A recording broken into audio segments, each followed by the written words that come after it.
100 days of cyber security awareness ప్రోగ్రామ్లో day 2 concept వచ్చేసరికి duplicate passwords. మనలో చాలామంది ఏం చేస్తుంటారని అంటే వాళ్ళు యూజ్ చేసే ప్రతి వెబ్ అప్లికేషన్ కావచ్చు, మొబైల్ అప్లికేషన్ కావచ్చు, కామన్గా ఒకటే పాస్వర్డ్ యూజ్ చేస్తారు.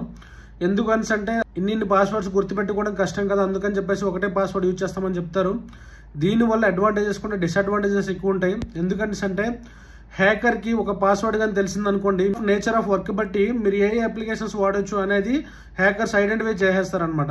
దాన్ని బేస్ చేసుకుని ఏం చేస్తారని అంటే మీ ఒక పాస్వర్డ్ కానీ స్టోల్ అయింది అని అంటే మీరు యూజ్ చేసే ప్రతి అప్లికేషన్ కూడా, ఈవెన్ బ్యాంకింగ్ కావచ్చు, ఈమెయిల్స్ కావచ్చు, లేదని అంటే ఈవెన్ సోషల్ మీడియా కావచ్చు, what ever it is, A account అయినప్పటికీ కూడాను మీరు యూజ్ చేసే ప్రతి అకౌంట్ కూడా వాళ్ళకి యాక్సెస్ అయిపోతుంది.